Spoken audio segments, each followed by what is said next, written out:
Hi friend, எல்லாம் நல்லா இருக்கீங்களா? நான் நல்லா இருக்கிறேன்.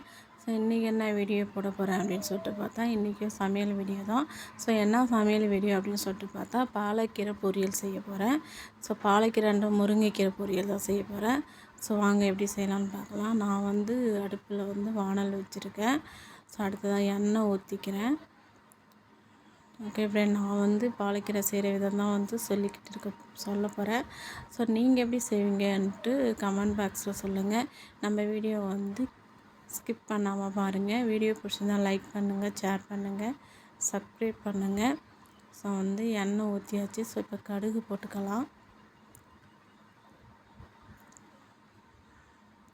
நான் எல்லா பொருளுமே கொஞ்சம் சிம்பிளாகவே தான் செஞ்சுடுவேன். நான் நிறைய பொருள் எதுவுமே சேர்க்க மாட்டேன். ஸோ எண்ணெய் ஊற்றிருக்கேன்.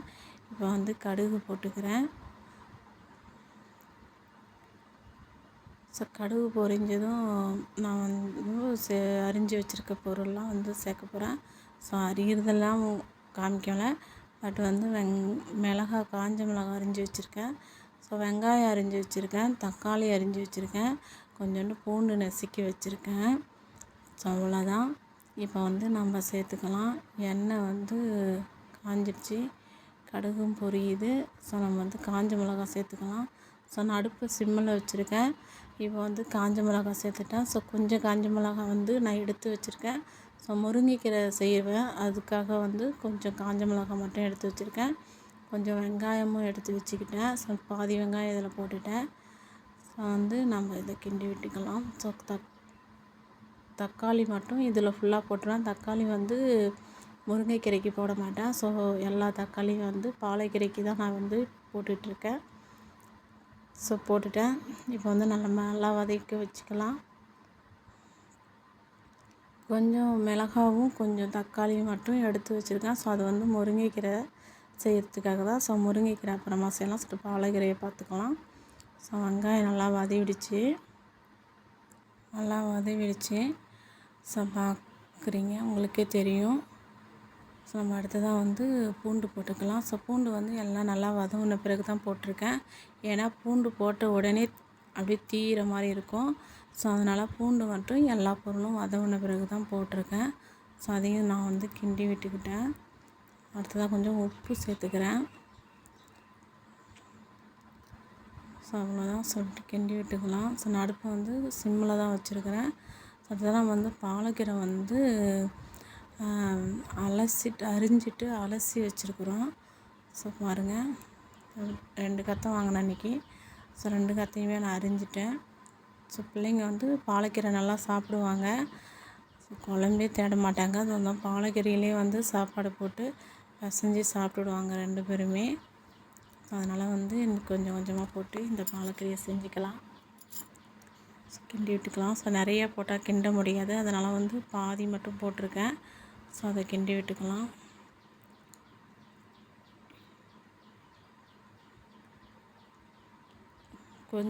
கொஞ்சம் வதங்கின பிறகு அந்த பாலக்கீரையும் போட்டுக்கலாம். ஸோ நான் இப்போ எல்லா பாலக்கீரையும் போட்டுட்டேன். இப்போ ஸ்டெக் ஆகுது, வீடியோ கொஞ்சம் இதாகுது. ஸோ பாருங்கள், எல்லா பாலக்கீரையும் போட்டுட்டேன். கிண்டி விட்டுட்ருக்கேன்.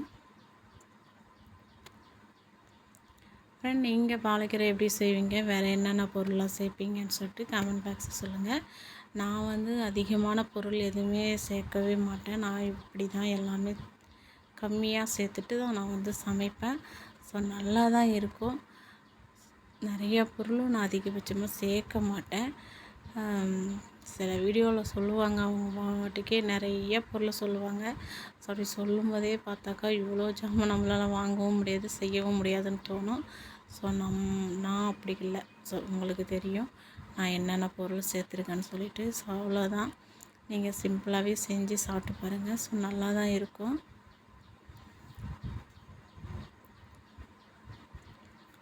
ஸோ பாருங்கள், அது பாலக்கீரை ஆல்ரெடி தண்ணி விடும். நான் தண்ணியெலாம் ஊற்றலை. ஸோ அதில் இருக்கிற தண்ணியை தான். ஸோ பாருங்கள், இப்போ பாலக்கீரை ரெடி ஆகிடுச்சு. ஸோ இப்போ முருங்கைக்கீரை சொல்லியிருந்தேன். ஸோ முருங்கைக்கீரைக்காக பக்கத்தில் இன்னொரு வானல் வச்சுட்டேன். ஸோ அடுப்பு பற்ற வச்சாச்சு. ஸோ பாருங்கள், எண்ணெய் ஊற்றிருக்கேன். அடுத்ததான் வந்து அது தண்ணி இருக்குது, அதனால் அது வந்து வெந்துட்டுருக்கட்டும். ஸோ அது வரைக்கும் நம்ம வந்து இந்த முருங்கைக்கீரை செய்கிறதுக்கான ஏற்பாடு பண்ணிடலாம். ஸோ இதை வந்து ஒன்றும் அடி பிடிக்காது, ஏன்னா தண்ணி எவ்வளோ தண்ணி இருக்குதுன்னு உங்களுக்கே தெரியும், பார்த்துட்டிங்க. ஸோ அடுத்ததான் வந்து நம்ம கடுகு போட்டுக்கலாம். இது வந்து முருங்கைக்கீரைக்கு. ஸோ பாருங்கள், அப்பப்போ ஸ்டெக் ஆகுது. ஸோ மொபைல் சரியில்லைன்னு உங்கள்கிட்ட நான் சொல்லியிருக்கேன். ஸோ அதான் பிரச்சனை, அப்பப்போ ஸ்டெக் ஆகுது. ஸோ கொஞ்சம் அட்ஜஸ்ட் பண்ணி கண்டிப்பாக பாருங்கள். ஓகே, கொஞ்சம் பெருஞ்சீரகம் போட்டுக்கிறேன். ஸோ ஏன் அப்படின்னு சொல்லிட்டு பார்த்தா, முருங்கைக்கீரைக்கு பெருஞ்சீரகம் கொஞ்சம் போட்டால் நல்லாயிருக்கும். ஸோ அதனால் பெருஞ்சீரகம் கொஞ்சம் போட்டிருக்கேன். நான் எடுத்து வச்சுருந்தேன் மிளகாவும் வெங்காயமும் கொஞ்சம் கொஞ்சம் எடுத்து வச்சுருந்தேன். ஸோ வந்து அதுதான் இப்போ சேர்க்க போகிறேன். ஸோ கடுகு பொரியட்டும்.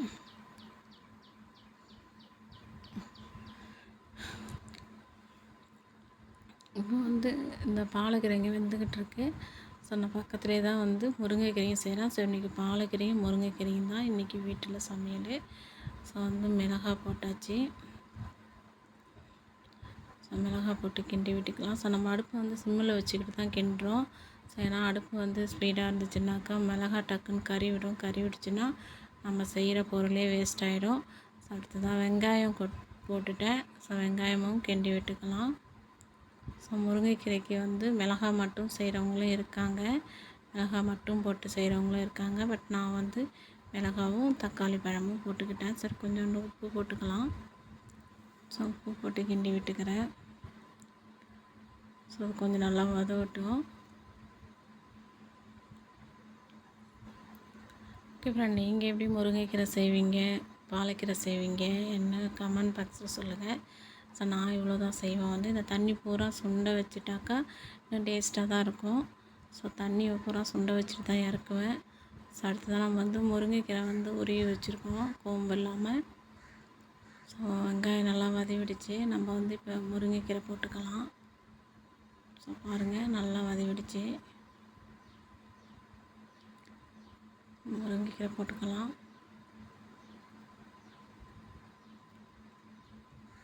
முருங்கைக்கீரை கொஞ்சம் தான் உருவினேன். ஸோ வந்து பாப்பாவுக்கு கொடுக்கலாம் அப்படின்னு சொல்லிவிட்டு. ஸோ பாலக்கீரையும் கொஞ்சம் தான் இருக்கும். ஸோ 2 கத்தை தான் வாங்கினேன். ஸோ இருந்தாலும் வந்து பாருங்கள் எவ்வளோ கீரை போட்டிருந்தோம். ஸோ எவ்வளோ கீரை ஆயிடுச்சு பாருங்கள். ஸோ ஓகே, இது போதும் இன்றைக்கி சமையலுக்கு. ஸோ ஓகே, முருங்கைக்கீரை கிண்டி விட்டுக்கலாம்.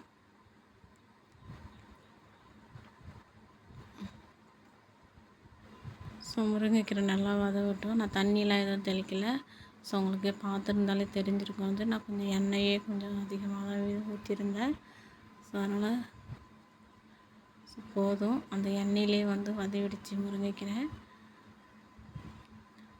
ஓகே, இதை கிண்டி விட்டுக்கலாம். எப்படி இருக்கோ தெரியல. ஸோ முருங்கைக்கீரையும் நம்ம இந்தாண்ட பார்த்துட்ருக்குறோம். ஸோ தண்ணி இருக்குது, அதனால் அந்தாண்ட வந்து தண்ணி சுண்டட்டோன்னு சொல்லிட்டு விட்டாச்சு. அந்த அடுப்பு எரிஞ்சிட்டு தான் இருக்குது. ஸோ இந்த முருங்கைக்கீரையை ரெடி பண்ணிடலாம்னு சொல்லிட்டு முருங்கைக்கீரையை தான் பார்த்துட்ருக்கேன். ஏன்னா முருங்கைக்கீரை டக்குன்னு தீஞ்சிரும். அது சும்மா கொஞ்சம் நேரம் தான், போட்ட உடனே கூட ரெடி ஆகிடும். ஸோ போட்ட உடனே இது ரெடி ஆகிடுச்சு. பாருங்கள், ஆஃப் பண்ணிவிட்டு அடுப்பேன். ஸோ பாருங்கள், அவ்வளோதான், ரெடி ஆகிடுச்சு. முருங்கைக்கீரை எப்பயுமே சிம்பிளாகவே டக்குன்னு முடிஞ்சிடும். ஸோ உருவத்துக்கு மட்டும்தான் கஷ்டம். ஸோ பாலக்கீரை வந்து ஆஞ்சி எடுத்துகிட்டு வந்தேன். ஸோ தண்ணி இருக்கவே வந்து நான் தண்ணி கொஞ்சம் சுண்டட்டோன்னு சொல்லிட்டு அடுப்பை வச்சுருக்கேன். சரி, ஓகே, நம்ம வந்து இப்போ டேஸ்ட்டு பார்த்துடலாம். ஸோ சாப்பாடு போட்டுட்டேன். ஸோ நான் வந்து கீரையை மட்டும்தான் போட்டு சாப்பிட போகிறேன். ஸோ நான் மட்டும் கிடையாது, என் பிள்ளைங்களுமே அப்படி தான் சாப்பிடுவாங்க, கீரை மட்டும்தான். ஸோ ஆல்ரெடி நேற்று வச்ச ரசம் கொஞ்சம் இருக்குது. பட் இருந்தாலும் வந்து நான் இப்போ வந்து கீரையை தான் போட்டு சாப்பிட போகிறேன். ஸோ தண்ணி இருக்குது, நான் இப்போ வந்து கொஞ்சமாக போட்டுக்கிறேன், டேஸ்ட்டு பார்க்குறேன். ஸோ தண்ணி கொஞ்சம் சுண்டட்டும், அது வரைக்கும் அடுப்புலேயே இருக்கட்டும். கொஞ்சம் முருங்கைக்கீரையும் கொஞ்சம் எடுத்துருக்கேன். ஸோ இப்படி தான் வந்து பாலக்கீரையை தான் பசஞ்சு சாப்பிட்றேன். முருங்கைக்கீரை வந்து பசஞ்சு சாப்பிடல, முருங்கைக்கீரையை வந்து எடுத்து தான் சாப்பிட்றேன். ஸோ தேவைப்பட்டால் முருங்கைக்கீரையும் பசஞ்சு சாப்பிட்லாம், நல்லா தான் இருக்கும். சாப்பாடு நல்லாயிருக்கு, கீரையும் நல்லாயிருக்கு. ஸோ நீங்கள் எப்படி பாலக்கீரையும் முருங்கைக்கீரையும் செய்வீங்க அப்படின்னு சொல்லிட்டு கமெண்ட் பாக்ஸ் சொல்லுங்கள். நம்ம வீடியோவை ஸ்கிப் பண்ணாமல் பாருங்கள்.